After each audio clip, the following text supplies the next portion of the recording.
네, 클로징 차이나 들어가겠습니다. 유한타증권의 홍성진 주인 만나보시죠. 주인님 안녕하세요. 네, 안녕하세요. 네, 글쎄요. 일단 오늘 장중에 좀 상승 반전 시도가 몇 번 나오기는 했는데 아직까지는 좀 투자 심리 안정은 조금 더 기다려야 되지 않을까라는 생각이 좀 들지 않나 싶습니다. 파란불로 마감이 나왔거든요. 오늘 중앙권 증시 마감 상황 자세하게 한번 좀 점검해 볼까요? 네, 금일 중국 증시는 하락 마감하였습니다. 상해 종합은 3,661.54포인트로 전일 대비 0.89% 하락 마감하였고 상해 A는 3,836.12포인트로 전일 대비 0.89% 하락 마감하였습니다.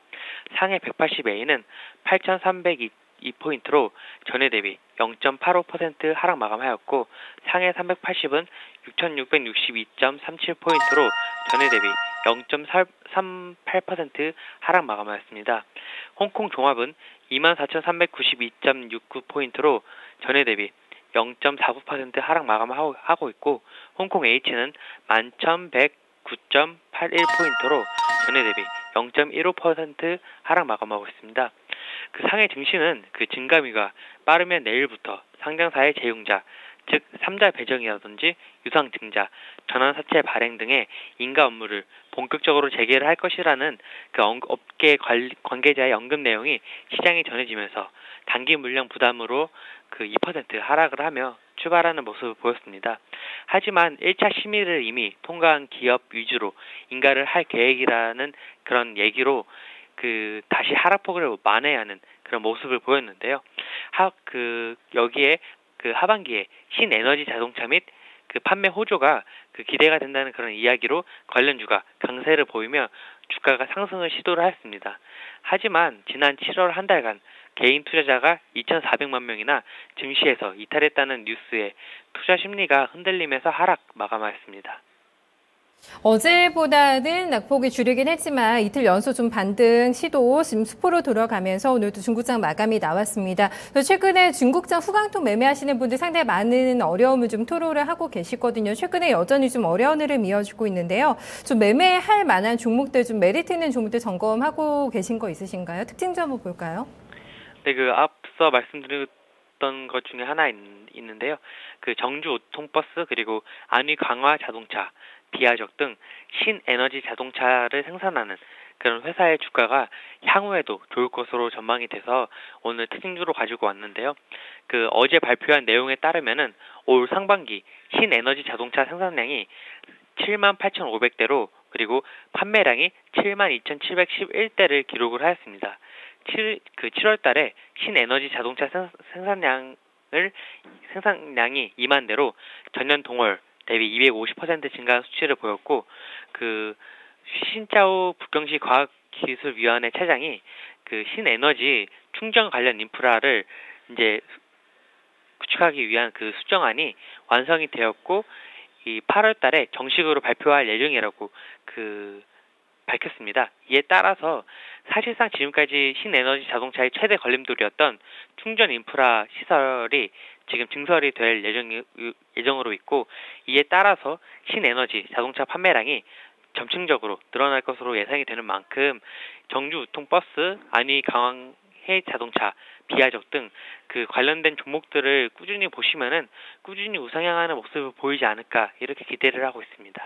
네, 특징주 저희 살펴봤고요. 내일장에서의 좀 어떤 체크 포인트를 짚어가면서 좀 중국장을 바라봐야 될지 좀 반등 가능할지요? 어떻게 좀 점검하고 계실까요? 네, 일단 지금 제가 지금까지 그 체크 포인트로 그 대부분 이제 그 중국의 정책이나 아니면은 그런 중국 내부의 그런 움직임을 많이 보여드렸는데요.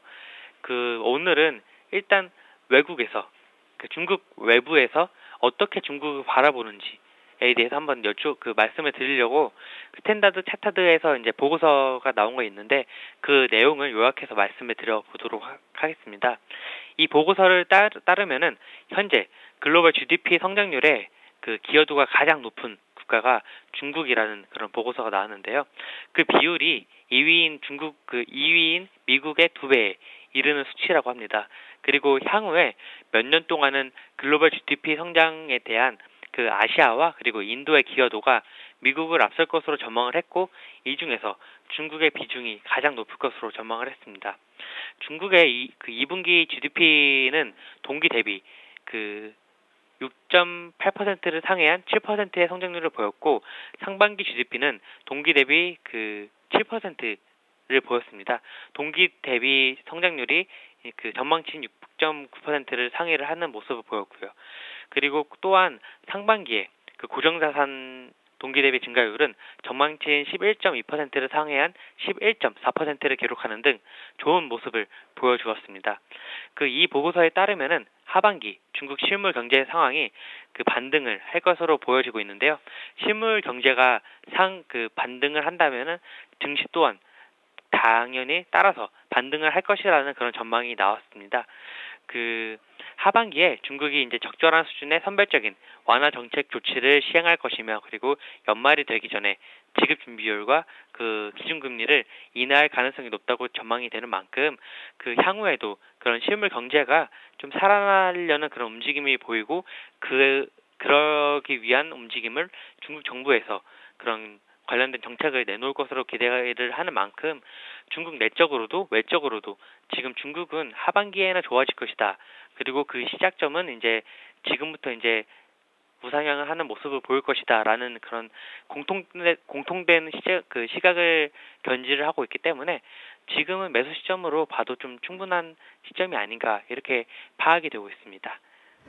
네, 알겠습니다. 오늘도 분석 잘 들었습니다. 고맙습니다. 네, 감사합니다. 네, 외부에서도 그렇지만 이 국내 증시에서도 국내에서도 상당히 중국장을 바라보는 시각이 좀 팽팽히 맞서고 있습니다. 삼성증권에서는 중국 주식 비중을 축소하자라는 코멘트 계속해서 좀 내놓고 있고요. 어제 유한타증권에서는 중국장에 대해서 또 설명회를 열었는데요. 서명석 사장이 직접 나서서 지금은 중국 주식을 사 모아야 할 때라고 좀 코멘트를 내놓고 있습니다. 그래서 아직까지 정확하게 중국장을 예측하는 건 정말 쉽지가 또 않은 일 같은데요. 좀 그때그때 흐름을 보면서 신중하게 좀 판단하면서 또 중국장 좀 매매하시는 분들 대응을 해보셔야 되지 않을까 싶습니다.